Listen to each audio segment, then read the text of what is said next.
Welcome to Shallow. Join us as we explore the topics that are always on our minds. From beauty and wellness trends to balancing our careers and ambitions, these conversations fill our WhatsApp inboxes and social media feeds. We're diving into pop culture and asking the question, is it really that deep? In this episode of Shallow, we're asking the question, is thin back in? With the rise of Ozempic and the Kardashians seemingly moving away from their signature curves, are we starting to see a shift in the beauty landscape?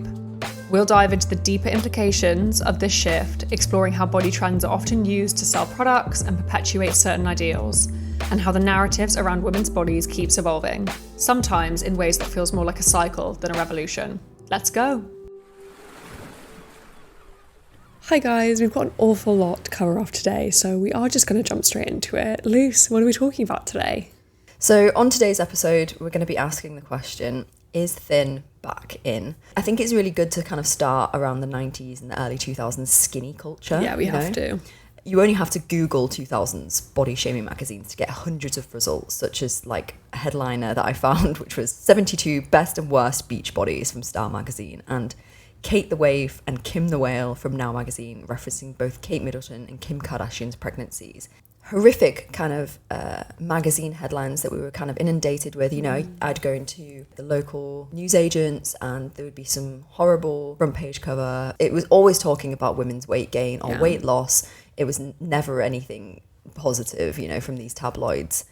I mean, you can probably say that Kate Moss is arguably the poster child for heroin chic, as well as the likes of like Lindsay Lohan and Nicole Richie. Do you remember seeing these kind of headlines? Like, how do you... I definitely remember seeing them. I never remember clocking that it was a bad thing as a kid, though. Like, I think we were just so conditioned. It was everywhere. Like, you couldn't go into a newsagent without seeing all these tabloids all over the newsstands. And it would just be headlines about women's bodies. But I think, you know, Kate the Waif and Kim the Whale from Now magazine is just another classic example of like they're we pregnant. Can't win, and also they're pregnant. Like, but also you've got one who is, you know, waif, like very slender, do skinny, and then you've got one who's too big, whilst they're literally carrying a child. It's all just, I mean, looking back, I just don't know how there wasn't more uproar about it. Yeah, I mean, there's quite a lot of articles online where Kim Kardashian has kind of come out and said, you know, that time period when she was pregnant was one of the worst of my life. And, you know, pregnancy is supposed to be one of the best things that you go through, you know, depending on who you are. And it's supposed to be, you know, you're bringing a life into this world and, like, you know, you're carrying the burden of not just, you know, yourself, but somebody else as well. And to be going through that, maybe to be gaining a bit of weight, which is completely normal. And then for the media to be absolutely dragging you through the ringer, it's horrific. And I think a lot of celebrities at the time were kind of a victim to it. I mean, there's this article on Medium which says, I distinctly remember one magazine I bought when I was in my early teens with photos of skinny Hollywood stars and the heading Starve Wars splashed across the front cover with seemingly no awareness for why these young actresses were fading away before our eyes. So toxic, isn't it? I think that, you know, how did you feel as a young person seeing this content? Because obviously it was everywhere. You couldn't avoid it. Do you think it sunk into your psyche? Do you think you clocked it at the time? Yeah, I don't think I thought there was another way to be. I think, you know, skinny was the ultimate goal, or being thin was the ultimate goal. I was very fortunate for myself that I was actually quite a slender teen and I didn't have much weight to me.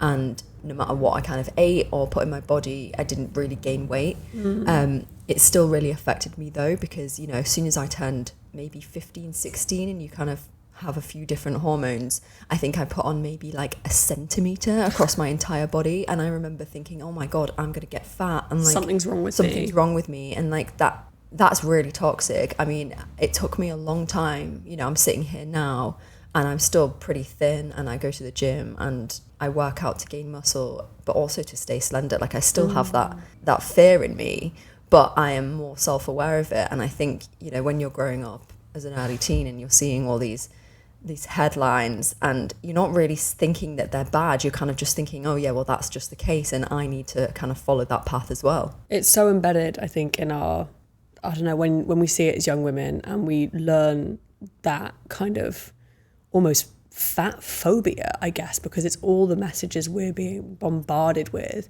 It's very difficult to deprogram yourself. And I don't think we can also just talk about the tabloid because, you know, kind of Anna Wintour was famed for this in the 90s. This is from Amy Odell's Substack. She also wrote the Anna biography. And it says, in the 90s, Anna did not want body diversity in Vogue. In Vogue includes a selection on heroin chic as epitomised by Kate Moss, in particular a lingerie shoot for British Vogue in 1993 that became controversial owing to her thinness. So it's not just these kind of like trashy mags. We're seeing this at the pinnacle of publishing at the time as well. I mean, yeah, like fashion houses are a lot to blame for this kind of rhetoric because they send, you know, sub-zero sized girls down the runway. You know, it was this whole like coat hanger effect, like they're not human, they're just a coat hanger for the garments that you know we're wanting to show off. And you know, to a certain extent I do understand that it's like, you know, you're wanting to show the clothes in the most pinnacle way, in the most in the way that they were meant to be shown, but that obviously has an undoubtedly trickle effect through the rest of life. And like obviously, you know, high fashion trickles through to high street and so on, and through to magazines, to celebrities, and then to the everyday person. For sure. And how sad is it that the way these clothes are meant to be shown is on a size 000 model? It's like, how good a fashion designer are you if you can't create clothes for women's actual bodies? I found this quote on the New York Post from Atusa Rubinstein, who worked at Cosmopolitan during this kind of heroin chic, you know, Kate Moss heyday. And she says that she remembers an editor called Bonnie Fuller came into Cosmopolitan in 1996 to put Jennifer Aniston on the cover. And the fashion director, you know, basically said, ugh, she's so fat. And, you know, the fact that we thought that Jennifer Aniston was fat is just like a real tell of that era. And that is obviously the 90s. But I feel like the 90s very much fluidly went into the early 2000s. And I don't think there was a massive amount of disparity. I think there was a few things that maybe people kind of picked up on, were like, you know, maybe the tabloids were really going for like high fashion models in the 90s. Maybe we can do a bit better. But I don't think there was much done. I agree. I think, to me, that kind of, obviously we were quite young in the 90s, but I really remember this rhetoric in the early 2000s. I think it was only when, I don't know, the Kardashians really started to rise that it felt like the rhetoric started to change, and it went towards this, like, you know, tiny waist, big butt, big boobs, like super curvy. And that's when I fully kind of started to get the realization that female bodies were starting to be looked at as almost trends. Yeah, exactly. I feel like this kind of propelled a more of a body positivity message, especially through social media, and also kind of making different companies more accountable for the models that they were putting in their magazines or on their fashion labels. But I have to ask the question, like, was this just another unobtainable beauty standard repackaged and rebranded as body positivity? I mean, Kim Kardashian's very well known for like liking waist trainers and, you know, having this kind of ridiculously small waist in comparison to a large butt, basically. And you could say that that's just as unobtainable as somebody who is extremely skinny. And, you know, I go to the gym a lot, and to get a large ass, you have to have a little bit of weight on you. You can't have this skinny waist. Like, you know, it's like physically kind of impossible. Exactly. And, you know, they're very well known for having Brazilian butt lifts. Like, and that's not something that the everyday person is going to go out and get. And also, it's a very, very dangerous procedure that, you know, if you could probably not do it, I would say don't do that, because a lot of people have died from it and have massive complications. And, you know, these are now billionaires that are kind of sitting on their high horse being like, yeah, you know, embrace your curves, do this, do that. And, you know, they're the ones getting surgery and having their waist be like a 26, you know, with a hip of like 40, you know. It's just like, it's crazy. I think also it's probably a good time to, as we're on the Kardashians, talk about the kind of Met Gala moment that was quite famous. So obviously this is when Kim famously dropped 16 pounds in 2 weeks to fit into Marilyn Monroe's dress for the Met Gala, and I still think it ripped.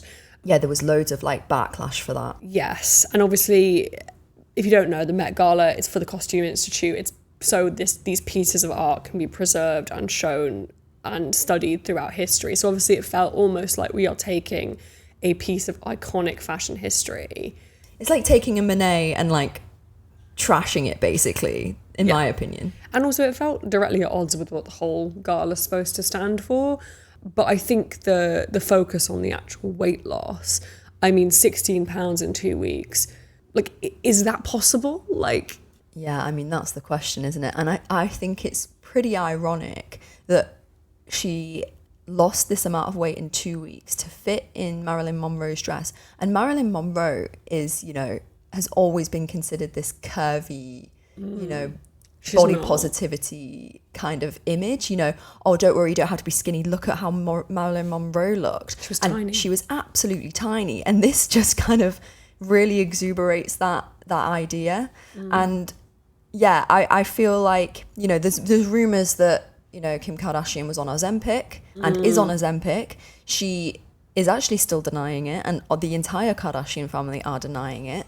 Don't they love to deny everything, though? They really love to just, you know, deny and never admit, you know, what they're doing. Deny till you die. Deny till you die. Which obviously leaves us quite nicely on to Ozempic. Obviously, this has kind of really come to mainstream, you know, news in the last year or so. When did you first hear about it? Was it from kind of celebrities seemingly dropping weight overnight and you kind of questioning how that's happening, or did you hear about the actual drug first? I think the reason that I mentioned the Kardashians is because I first heard of it when I kept seeing pictures of Kim being really slim. And I remember being like, oh, that's a lot different to what her usual... There was that famous, like, kind of side-by-side, I think it was her on, like, the James Corden show, and she was in, like, this kind of silver dress, and her arm... I mean, she looked incredibly slender, but her arm especially looked really slender.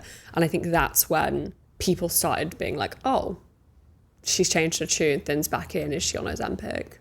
Yeah, and, you know, there's rumours that she's reversed her BBL, you know, maybe she's had a boob reduction as well. You know, there's lots of rumours around that. And, you know, I'm always champion, do what you want with your body, it's your body.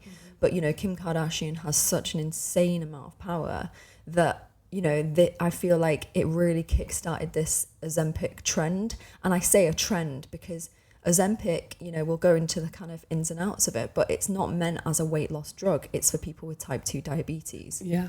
It does start to feel a bit, without jumping the gun, we'll obviously talk about this in a bit, but it does start to feel a little bit like the 2000s are back now. It does, like the low-waisted jeans, the extreme thinness that we're seeing, the rapid weight loss from maybe people in the public eye.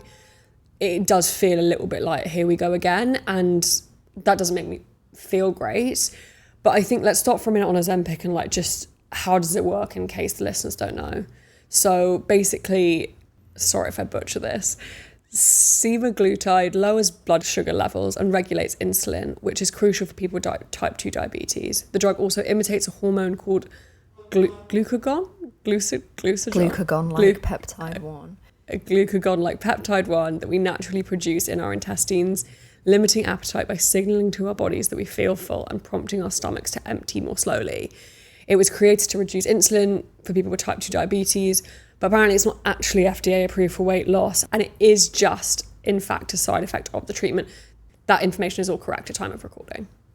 Yeah, so I think, you know, what we can take from that, yeah, you get full and you kind of stay full for longer is kind of the idea of it. And a lot of weight loss drugs kind of work that way. Yeah. But one of the most concerning aspects of Ozempic is that it's been prescribed off-label, which is why you would probably see a lot of celebrities who maybe aren't type 2 diabetics who are kind of like claiming to be on it. You know, Elon Musk is one of the big ones that came out. You know, everyone was like, oh, how is he so ripped and shredded so quickly? And he came out and honestly said, I'm on Ozempic, it's amazing. Yeah. Dr. Narang in the New York Times states that, you know, patients with diabetes and obesity are struggling to access it at the moment because the trend is sweeping across the globe as the kind of next weight loss miracle drug, and it is working. Yeah. I mean, I know friends that are on it now for weight loss. Some people are loving it. Some people aren't having the best time on it. I think they're all getting it from online pharmacies because they're not technically heavy enough to be prescribed it by their doctor. And we're also kind of starting to see negative side effects of Ozempic, and obviously Lottie Moss spoke out about this quite publicly on a podcast, didn't she? She had a really horrendous experience, and I think she's kind of championing this idea that do not go on it. Like, I think she literally says in like a snippet, like, please do not go on it. If you're thinking of going on it, it is not worth it. I think she dropped from 60 kg to 53 kg in just 2 weeks. She says she had to go to the ER because she was having seizures and she couldn't stop vomiting. And she's saying basically this should not be the trend right now. Like, where did the body positivity go? She says her seizure was caused by dehydration from the amount of vomiting that she was doing, because this is one of the side effects. You got nausea, dehydration, fatigue, in some cases pancreatitis, severe vomiting, and yeah. It's really interesting as well that she felt like she needed to go on it. I think that's the bit I find the most concerning, right? Because she's 60 kilograms. She's very light. She's a very attractive young woman. And she felt the need that she needed to drop weight. And I don't want to speak for her, but I feel like that is probably due to this whole thin is in, it's back, we're ditching body positivity, we don't want your curves anymore. How skinny can you get? Because that's what's back in fashion. And I think that's... And how quickly. And how quickly as well. Because I think when you see, a prominent celebrity get on stage one week and they are curvy and voluptuous and they look great, and they also still look great, either end of the spectrum, but then, in a couple of weeks they get back up on stage and they have seemingly lost stones, like, multiple stones worth of weight. Like, this is not a quick process, and they have somehow made it quick. I think that makes the every person think, oh, okay, I want a bit of that, or like, I want a slice of that, or, they're being impacted by this messaging, or maybe they do want to lose a little bit of weight and they're thinking, how can I get a bit of that? And I think that's what I'm finding a bit like, should we be viewing weight loss as this like rapid overnight thing, because that feels dangerous. But also, that being said, I have had friends who are on it and they did have, or they felt as though they had some weight to lose and they think it's great. I think this is a really good segue to talk about the rumours around Lana Del Rey. So she's not come out and said that she's on Ozempic, but she had dropped numerous dress sizes in a very short amount of time. And don't get me wrong, she looks absolutely amazing. But I think it's this kind of like, I think celebrities are reluctant to come out and say that this is the drug that I've used to do this, because they feel like, oh, I know what I'm doing is harmful. If I then am championing this harmful thing that I'm kind of doing to myself, then where does that put me in the public eye? Yeah, and also it goes into the question again of like, do they owe us that? Do they owe us the truth? I think on one end of the spectrum, I totally agree with you. It is harmful. And if you are a young person, young woman, seeing that rapid weight loss, where does that leave you mentally? But then on the flip side, if she felt as though she wanted to lose some weight, she did it in a controlled environment, she kept getting checkups by her doctor.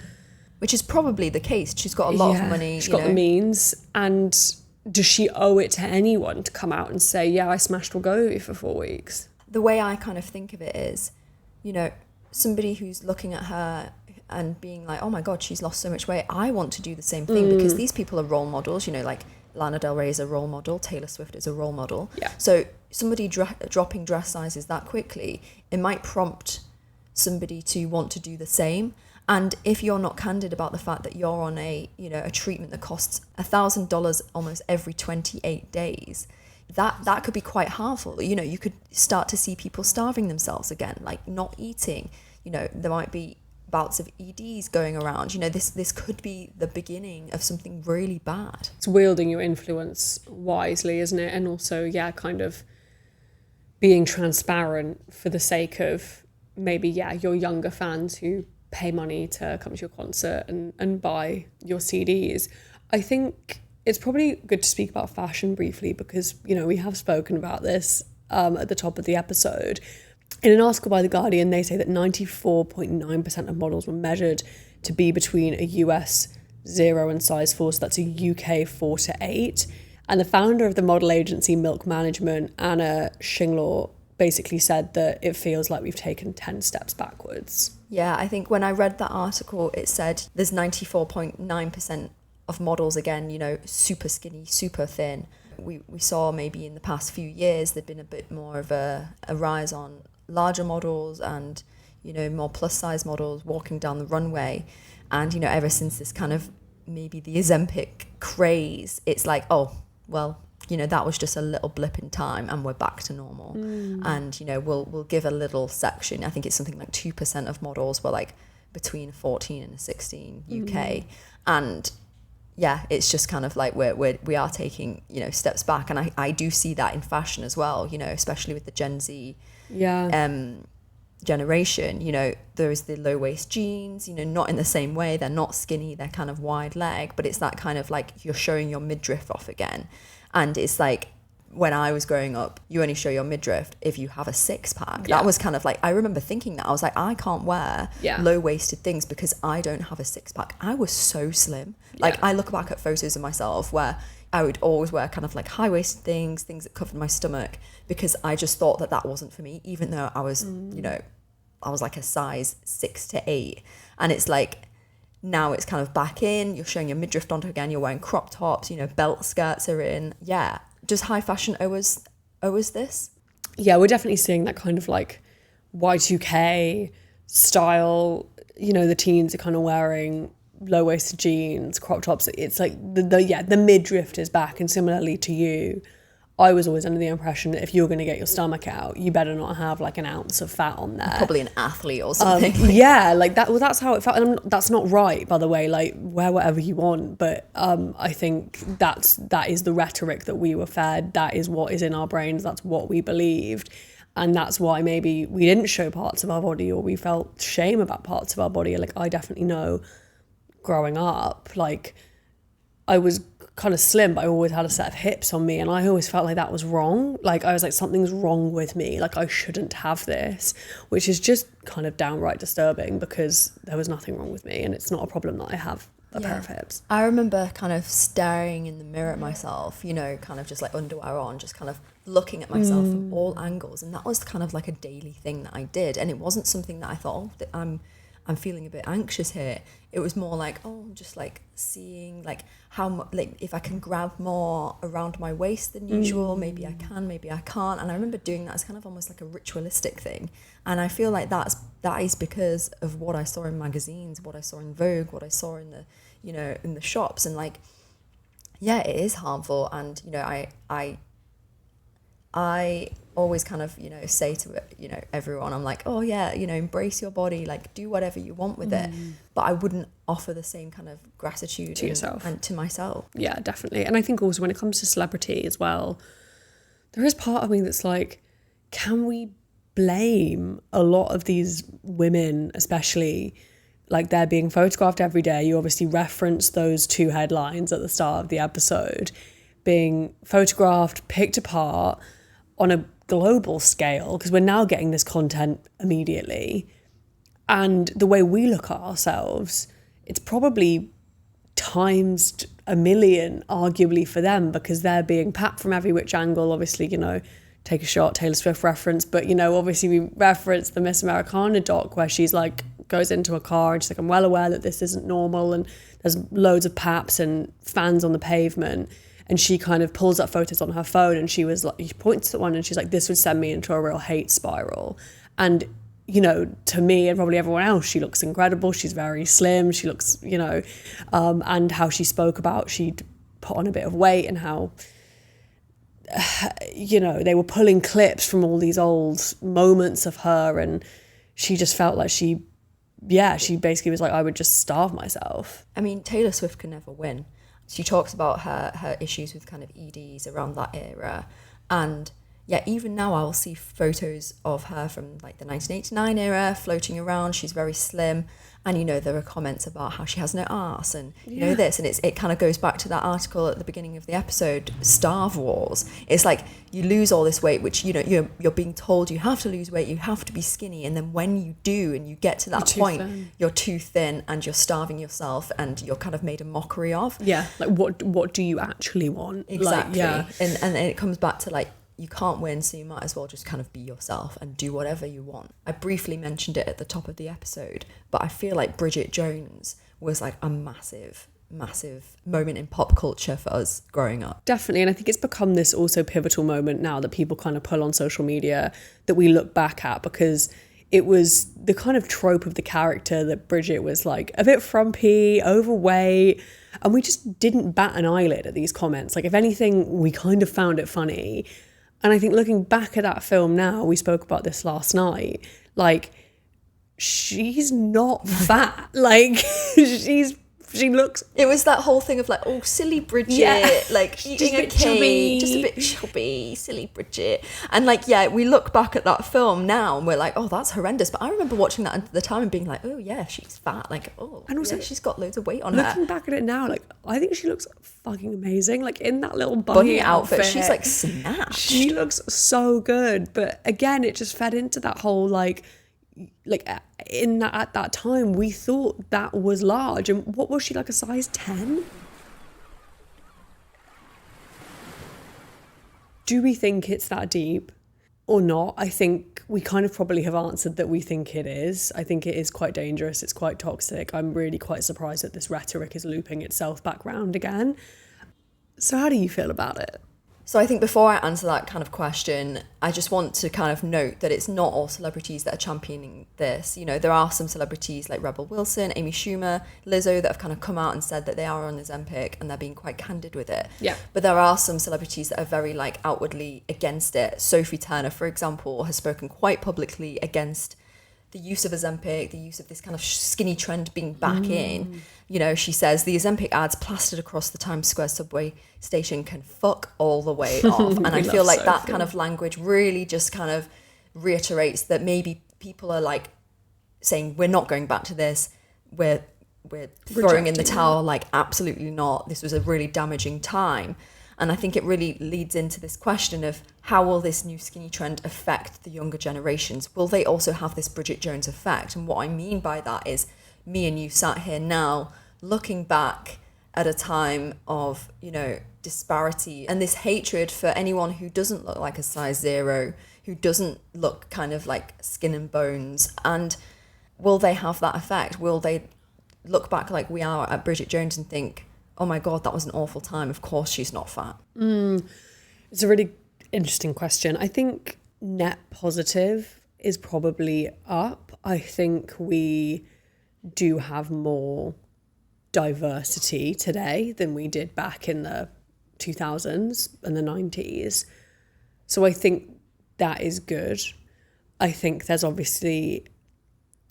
it feeds into both sides that we have more access to content. It's obviously kind of negative, but it's also positive because obviously we have a lot more at our disposal now. We're not just being fed what Vogue gives us, what, you know, Cosmo gives us, what influence, you know, it's like we have influencers and all that kind of stuff now.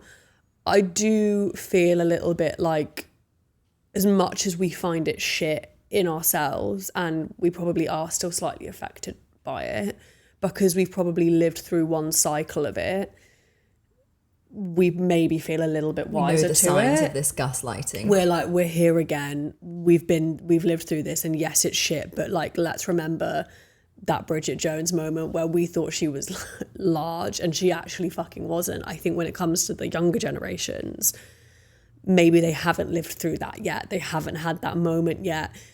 But I also just hate the fact that it's like, we should expect the cycle to flip again, because it probably will. Let's be honest. It will go back into love yourself, be, you know, you do you, blah, blah, blah. And I think, you know, when I see the fashion that's perpetuated, obviously we've spoken about it with Gen Zs, with those kind of low-waisted trousers, those belt skirts. I imagine in a young brain, it's probably pretty hard to not be conscious and cognizant of their weight. I also think it is the responsibility of these celebrities, and if they are going on Ozempic and they are dropping dress sizes like nobody's business, there is a responsibility with that to their younger audiences to tell them that that's what they're doing, because you don't want to start this rhetoric of you need to drop dress sizes like I am. Like that's really harmful, especially when this drug is not even meant for people to be losing weight. It's meant for people with insulin resistance. And I will mention influencers. I think, you know, as many issues that I do have with them, they are the ones that stick out for me. It's the ones that are channeling kind of body positivity. And, you know, maybe once influencers were all about kind of showing you how amazing their life is and how skinnier they are. And, you know, there is this rhetoric where they've kind of flipped it on their head and they're like, you know, love yourself for who you are. And here's a little bit of a more of a candid photo of me with a few rolls, you know, like it is kind of this different rhetoric. But yeah, I think there is a responsibility there. But at the same time, I think we have the content and we have the media proof that this was bad and it shouldn't happen again. Yes, please leave it in the early 2000s, dead and buried. I'm sick of this shit.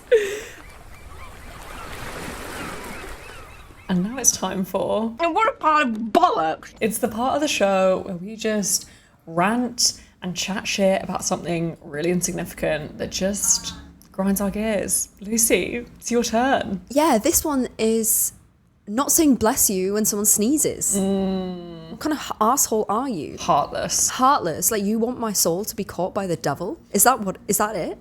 Like, you're not blessing me? Like, I'm sneezing over here and I've got to awkwardly say, I'm sorry for sneezing, when it should be, bless you. And then that's it. The social interactions can carry on. But if there is a silence there, that's weird to me. Not about that. Yeah, not about that. I think it's just like, especially when it's like a one-on-one situation, there's no getting away from it. You just had a conversation with someone else has just sneezed. That conversation is halted. Do you know what's funny as well? I feel like when you sneeze, you expect someone to say bless you. And then when they don't, you kind of like, you're kind of looking at them like, oh, it's that's embarrassing. weird. And like, what is this relationship then? Are we friends? Or do you even care about me? Thank you so much for listening to Shallow. If you enjoyed this episode, we'd love it if you could leave us a review. It makes a huge difference in helping others to discover the podcast. We always want to hear from you, so feel free to slide into our DMs or follow us on Instagram @shallowpod, or send us an email at shallow@boxedoff.studio. Shallow is a Boxed Off production, written and hosted by Lucy Bell and Phoebe Whittle. We'll see you next time.